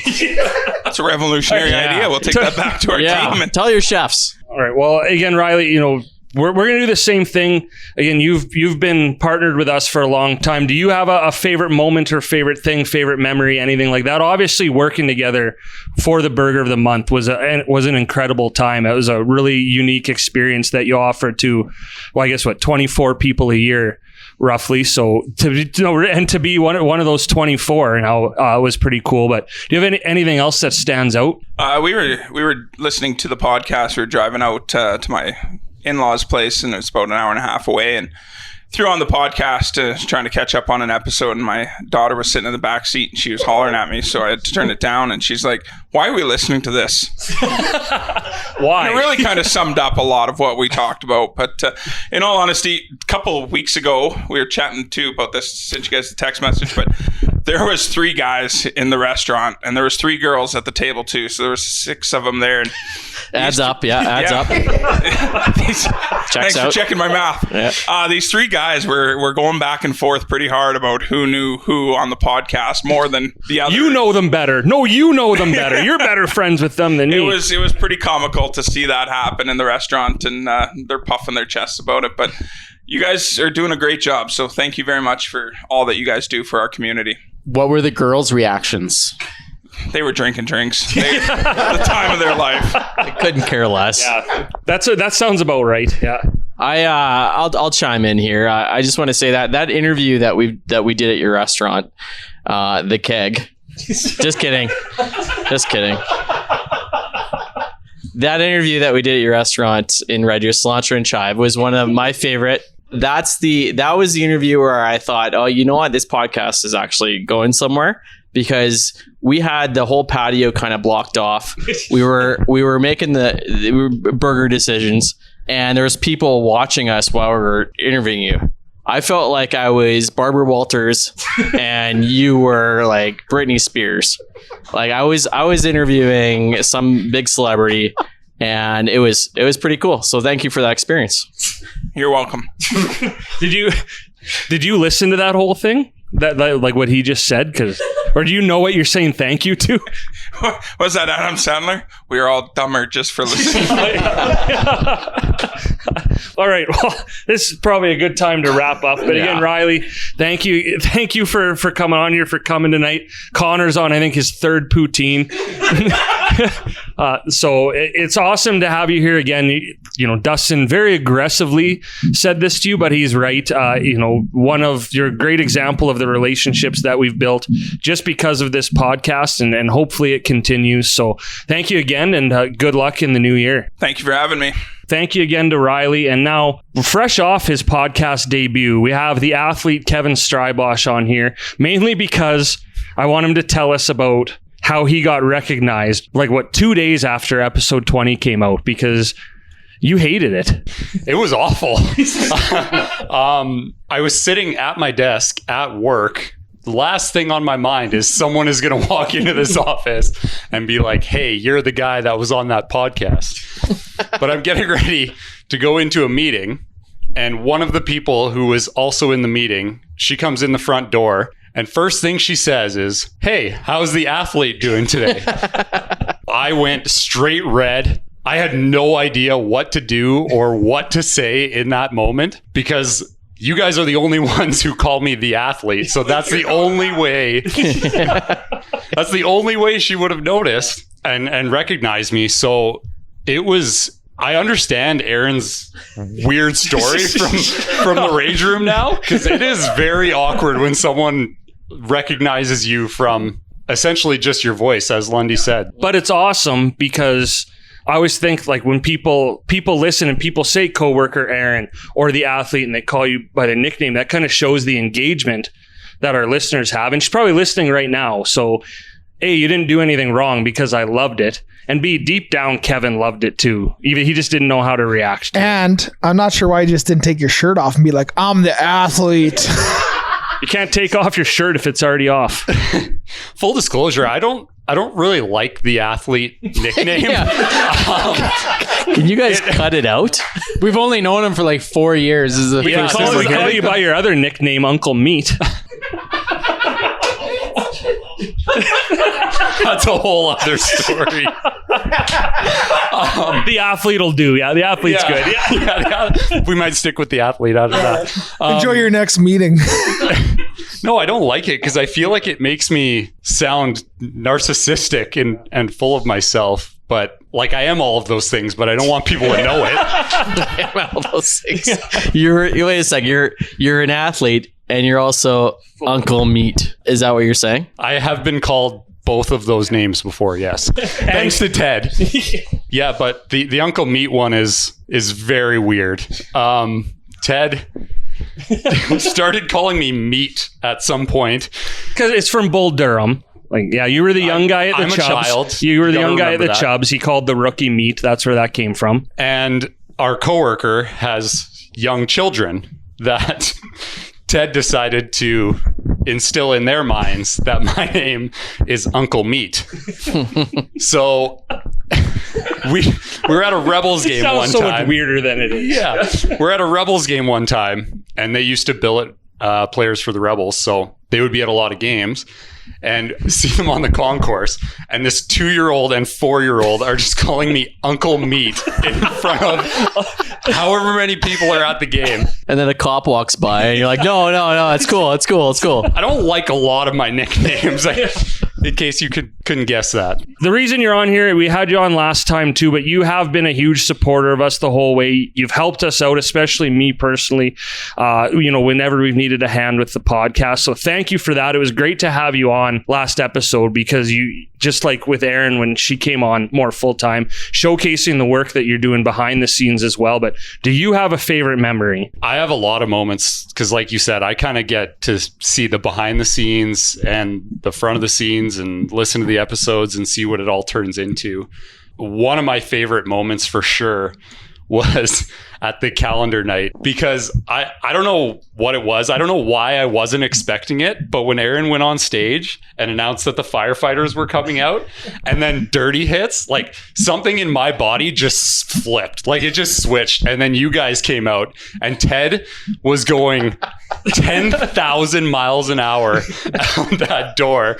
You could just see like pure excitement and pure joy on his face. And I think that just completely set the tone for the night. So that was definitely one of my favorites. Being part of just Ted's brainstorming sessions has been really fun too, because I like getting validated. So when I say something funny and Ted is like, yeah, that's hilarious, we'll use it, it makes me feel good about myself. So just being behind the scenes when Ted is asking about segment names or concepts for Netflix or nonsense or something like that, it's just fun to be part of that whole process. But the best part for sure is just like riding the coattails because everyone in this room I have indirectly had some sort of contact with, whether it's eating burgers of the month at Cilantro and Chive, going to the Canyon Tube Park because of Rene, because Dustin couldn't be there. Drawing dicks on bus benches. Yeah.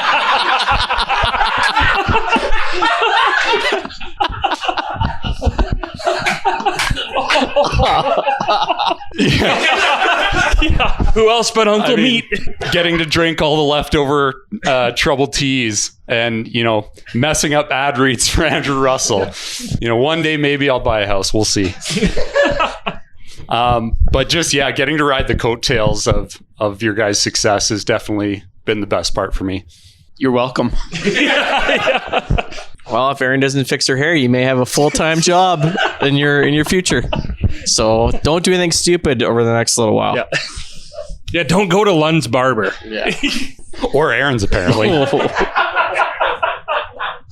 You're going to pay for that. She was rude to me first. But again, Kevin, thanks for hopping on and doing this. And honestly, thank you for what you do put into this podcast, both just from a support standpoint and what you do to help us out. A lot of credit to, again, if you haven't watched that interview with Santa, I guess I could break the wall at this point. Huge kudos to Scott from Bullskit Comedy for doing an incredible job there. But Kevin, you wrote a lot of those questions as well and took a lot of heat for grilling Santa, but I regret nothing. And thank you again just for being here, being a part of the podcast. And I hope everybody comes up to you on the street and calls you the athlete. I hope everyone calls you Uncle Meat. I'm sure people will probably call me both. But when you came to work that day and you said, we're interviewing Santa and I need some questions, that was one of the best days of my life. Smoke was coming out of your ears pretty quick. Yeah, that was one of my favorite things to do ever. I'll just wait till Easter. Yeah.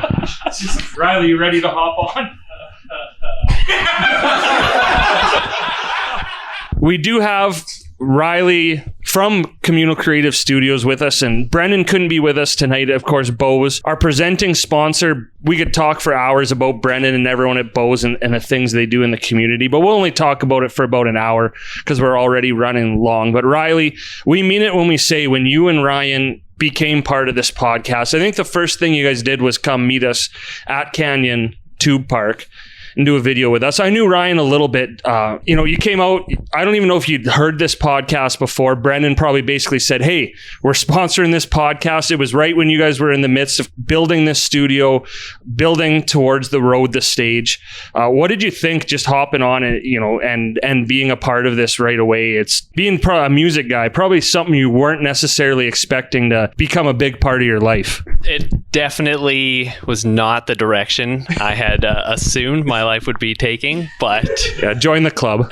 No, it's definitely been an experience. I would say every single time that we're all in the same room, it is definitely an experience. And sorry, tonight's been no fun, but That's probably the most polite way he could have phrased it. yeah. It's been an experience. I think he meant shit show, but go on, Ryley. I don't want to put words in your mouth. Probably saw a lot more half-naked men than you ever thought you'd see half-naked men on the job. Yeah, quite a lot. A lot of massages, lots of rubbing, lots of touching. You guys are very close. You know, speaking to Bose and Brennan and the group that actually came on, Bose was a sponsor before I think Creative Communal Studios was an actual entity. Yeah. You know, anyone who knows Brennan, who's listening to this podcast, knows that Brennan likes to do business in the community and is a huge community guy and wants to support anything that goes on in the community. And when me and Ted, I think, we first sat down with Brennan, it was kind of like, yeah, we'll support you and we'll help you out with this. And as soon as you guys launched, it was like, hey, we'll get you guys some video. And I remember that, honestly, I wasn't there for the first Canyon Day, but when we went into Stride Physio and we came to you guys with this idea that I was going to get in my underwear and Lund was going to get in his underwear and he was going to massage me while Walsh took notes. And you guys were just like, yeah, that seems like a great idea. And we were like, oh, this is going to be a perfect fit for what we're trying to make for our podcast and content creation. And what you guys have here at Communal Creative Studios with the green screen, the podcast room, and you guys are two of the hardest working people I've ever honestly met in my life. And I mean, I'm not hardworking, but I know that you're twice as hardworking as I am. So that's a 2 lot. times 0 is still 0. Yeah. So Well, I mean, okay. But you guys, Brennan and everyone at Bose who's been involved in making this podcast successful, which plays a huge part into how we made this thing an actual thing. Appreciate all you guys have done for us. It's been a pleasure. So Dustin's question was, What'd you do the massage again? 100 times. what's been the weirdest thing besides the massage you've been a part of with this podcast? The firefighter stuff was pretty weird. It was a weird day, all around, but a lot of fun. Yeah, no, probably all the oil. watching us eat all that meat at Memphis Blues wasn't weird. That's true. That was another one. We won't keep you long because I know you like to be behind the camera and not in front of it. But just since Communal Creative Studios really launched, what has that been like? We've seen huge growth for you and Ryan and everyone involved too. I assume you didn't really have studio experience before that, and you came on, you took on this podcast. You have your own in the road, the stage, and a couple more too that are recorded here. So what's that year been like for you? It's been actually pretty wild. I don't think it's technically been one full year for Communal Creative Studios. We're deadly close, but it hasn't actually been a year yet, but it has been insane. Ryan and I came to Brennan with an idea to do COVID shows, get bands in here on the green screen and film those and then air them at Bose. That was maybe a year ago. That was like the very start of the idea. And since that day where we came to Brennan with that idea, it has been flat out every single day. Ryan and I either recording bands or podcasts or commercials. It's been insane. So it's been a crazy year. Or photo shoots, or oil massages, or just naked men. To be fair, though, it might be one full year for Communal Creative Studios by the time I finish editing this episode. So one thing, and I guess you by default you're going to be the Bose spokesperson here, but working closely with Bose again, couldn't appreciate all the support that we get from you and Ryan, Brennan, Dustin, everybody there, not just for this podcast, but like everything we do. What has that last year been like? Now things finally starting to ramp up again. We had the best summer ever. Like, what have things been like for Bose? Obviously, like, it's got to be pretty great to see people in there again and bands coming through again. Yeah, it's definitely been a roller coaster. I mean, Bose is incredible. It is just like just a great place. The vibe is insane, and to just watch it start over again, basically have to cancel every single show and then slowly rebook all those shows and come back just as strong, just like filling the place as much as legally allowed. And it's been It's been wild. Bose is a one of a kind for sure. Yeah, we stayed well under the legal limit for Oh Dear Live by design. Talk a little bit about the road to stage, because you're now well over 30 episodes in, close to a year again for that kind of same thing. We've talked about it a bit, but now you could probably do it more justice.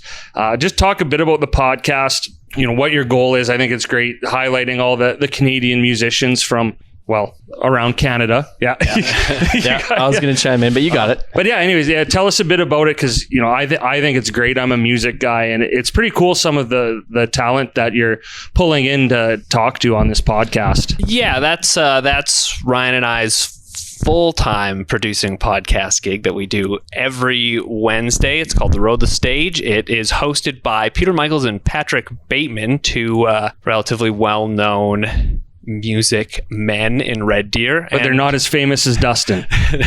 Not quite. Or Uncle Meat.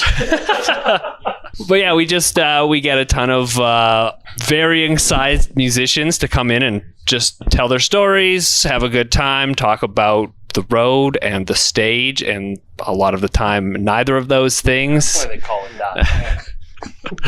But yeah, every Wednesday, it's great, especially if you like music. So Ryan's been a guest on it. Are you ever going to be a guest on it? That is a plan for the new year. There is going to be a video-oriented episode eventually, maybe.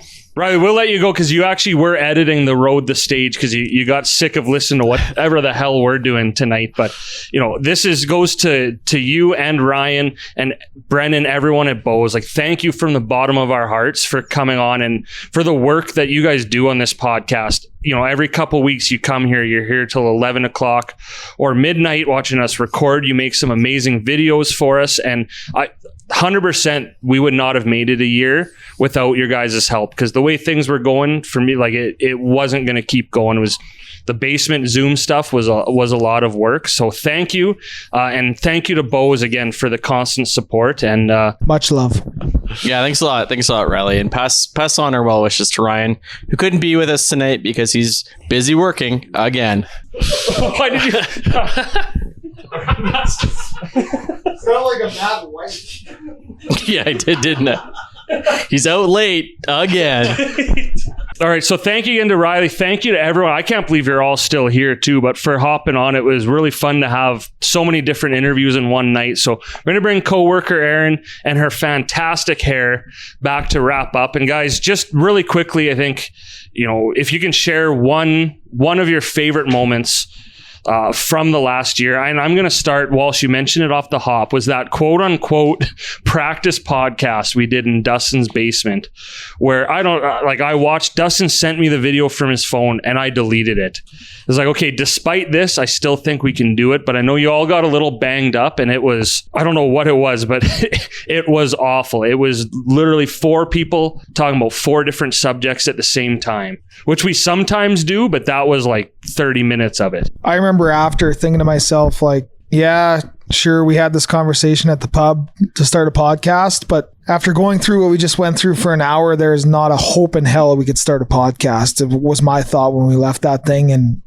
texting you in the next morning, Ted, and you going through that video and saying the exact same thing. I was confident that we weren't going to do this, and somehow you revived this thing from the dead. I'm not sure, honestly, how. I can't remember the conversations that were had to bring this back, but thank you for doing that, because the people we've met along the way, the sponsors, the listeners, the businesses, would not have happened without your leadership, because I know we make fun of you a lot and argue a lot, but honestly, you've taken on 90% of this workload, and Walsh, Lund, and I get to show up and kind of be our idiotic selves, and you get to reap the benefits of editing out Lund's stupid jokes that go way too far.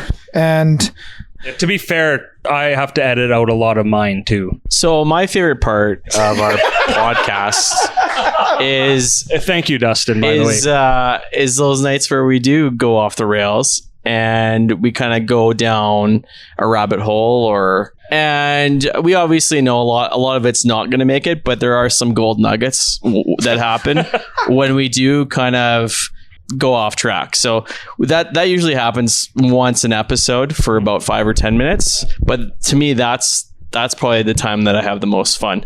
So that's probably the most memorable part of this past year for me. I hate when we go off the rails for the editing process, but I think too, that's the point of this, right? Is, I think we're so lucky to come and hang out with each other, have some beer. Thank you again, Door Tender, for that every episode, and just hang out and have fun. And I honestly think, and I think Aaron could probably agree with me, that no one's been a bigger culprit for taking us off the rails the last couple months than me, I think. So it's okay. You really have the last probably 3 months or so. That's that personal growth. I lightened up and went too far the other way. No, I don't think you've gone far enough. Just a little bit further, Ted. All right. The joke that I just made that went too far got cut, but I promise it was pretty funny. Yeah. For me, I don't really have like one singular most memorable moment because we've had a ton of awesome memories. But I just wanted to bring up that I remember the first couple episodes. The three of us were very like, well, we got to have a couple beers to like loosen up and get ready. And Ted was super adamant at the start that we weren't allowed to drink. And I think because he let us drink during the first one and people are burping and setting down cups way too loud. A lot of $10 fines. Yeah. And we just kept drinking anyways. And it was on Zoom. So he couldn't really do anything. And he would call us out after. Wait. I saw you guys taking drinks. Like we said, no beer. And we just didn't respond.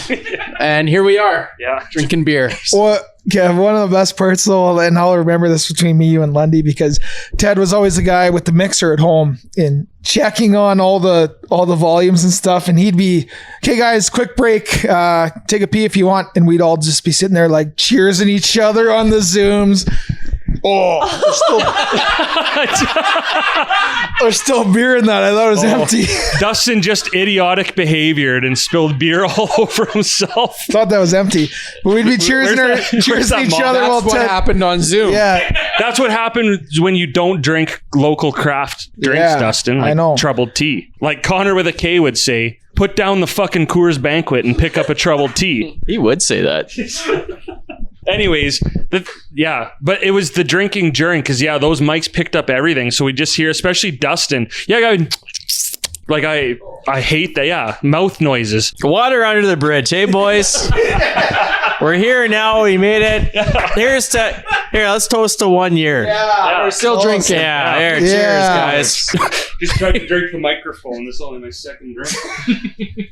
It's late. Okay, Aaron. I think the first thing that I want to say is, for anybody who has any misgivings that I somehow bullied Kevin ahead of this podcast to lead to this whole thing being about my hair, which is fair, but all I said is that he wasn't a good photographer because he took some poor pictures of me. So I am sorry, Kevin. I didn't mean for it to go this far. Secondly, I have a great hairdresser. I just don't do my own hair myself well, so that's not on her. But you've been thinking about this for the last 4 hours that we've been interviewing. It's been on my mind and constantly brought up. But I just don't want anybody to think I bullied Kevin. That's really all I want to make very clear.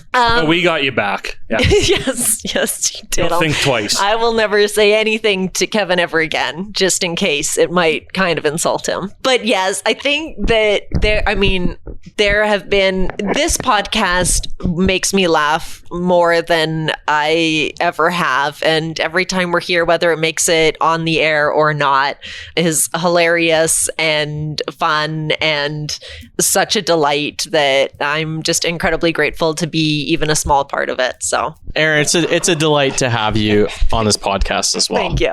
Here's to Aaron, guys. Here's to Aaron. Dustin, don't spill. So I guess as we begin to wrap up, because we could talk about these moments and maybe we'll reflect as we always do as 2022 goes on. And I guess this is the official announcement. I don't think we ever really discussed this, but Dustin has lined up some new partners. So we are going on into 2022. We didn't know if this was going to be a 1 year thing or not. So buckle up, Lundy. Day by day, Ted. And as we do, we're bringing on new community partners, which is amazing. I'm going to really quickly rifle through because I do want to thank everyone that has taken a chance on us and partnered with us and really helped us make this podcast what it is. We don't know what it is, but thanks for making it that. Of course, our presenting sponsor, Beau's Bar and Stage, Communal Creative Studios, Door Tender, the first ever sponsor of Oh Deer, Andrew Russell and Associates, Tourism Red Deer, the Black Falls Bulldogs, Cilantro and Chive, Louis Corriveau, Beyond Insurance, DNA Plumbing, Unparalleled, Travis Kletke, Corey Kloss, Mike Soreo, who is a sick beauty. I'm counting that as one of his ad reads, so that's his last one. Time to renew. Designed Riders Private Tattoo Lounge. I got a pretty permanent reminder of our relationship with them. That was no one's favorite moment, eh? Yeah, mine neither. Gorge Smoke Shop, Stride Physio, Saks Thrift Avenue, and Made by Maggie, who we missed a shout out for last time, gave us all those awesome Red Deer YQF sweaters and the bear one for Erin. So again, check out her stuff. She's from Calgary. It's Alberta stuff. We just did a giveaway as well for one of the sweaters. So that's just kind of a make good from last episode, but that is a long list of sponsors for a Red Deer podcast. And the only, as far as I know, community podcast with an explicit rating. So we got that going for us. Fuck yeah. Again, thank you everyone for bearing with us. It's been a long night, but it's been a lot of fun. Crazy to think that we are sitting here doing a 1-year episode. We have friends with us here, partners, that we get to. I almost like having a studio audience. Maybe we'll make this a thing. Yeah, I'm sure the audience loves being here till midnight. No one, hey, on a work day. That door's unlocked. But I'm gonna go soft here, but that's a whole different issue. Yeah, you were at half mast earlier. But really, we're gonna have a soft moment because being the guy who, albeit voluntarily, does put a lot of the time in editing and behind the scenes and stuff, and I do give you guys a hard time and I harp on you, but I really appreciate, for the three of you, for Aaron, Ryan, and Ryley, our partners that are here, Uncle Meat for the help he does. I mean, this has been an incredible year. I think like most people, it's been a tough year, and I've had my ups and downs, and I don't think the stress of this podcast helped, but what it's done and what we've been able to do, and knowing every couple weeks, whether it's on Zoom or here, to come hang out with my friends, talk about Red Deer, highlight the community, and hopefully make some people laugh, has been absolutely incredible. And I think the greatest thing I've ever heard was someone told me, listening to your podcast is like driving in my car with a bunch of friends, which is exactly what we want, right? So, for everyone, the effort you guys put in, because this is, you have careers, you have families. This is maybe 5th, 6th, 7th on the priority list. But really, the time you guys put in to come in and film these things, to go, you get to bring your families and stuff sometimes, but it's a lot of extra effort, and you guys didn't have to stick with it as long as you did. And not only that, even Ryan Lund, who never really seems to care about anything. There's a compliment coming, I promise. But really, get there. You do, even though you don't show it in the same way I do, or even Dustin does, like, you all really care about this podcast and what we're trying to accomplish. And on that too, I think I owe a thank you to all of your significant others, your families, again, because they do. Maybe if I'm Dustin's wife, I'm maybe happy he gets out of the house a little more during COVID, but in all honesty, that's a sacrifice too, because that's time away from your family and friends to come and do this really fun thing on the side. So again, before I go on too long and get too emotional and start yelling nice things like Dustin does, I'm just personally really proud of what we've built here. And not to toot our own horn, but thank you to all of you who helped make this happen. And the biggest thank you of all to the listeners, because I can't believe that we can say listeners plural. This is a privilege to do this. I think we get so much out of it, and we'll never pretend that we don't. So thank you, everyone. And now I can throw it to you guys for your final thoughts. Honestly, Ted, and I don't know if Kev or Ryan has anything left to say, but I don't know if there's any better way to go out of 2021 than what you just said, to highlight everyone who's been a part of this podcast, directly or indirectly. So here's to a great 2022 and hopefully the best summer ever in 2022. So I think I just want to give a shout out to you three for a great year. I've had a lot of fun along the way. Ted, I know you put tons and tons of hours into it, and we give you a hard time a lot of the time, but you do it for the money. You do it for the money. You do it for the betterment of this podcast and to better ourselves. So keep it up, and hopefully 2022 is better, is even better than 2021 was. I was going to make an inappropriate comment, but I won't. You're the first person to ever stop yourself. Yeah.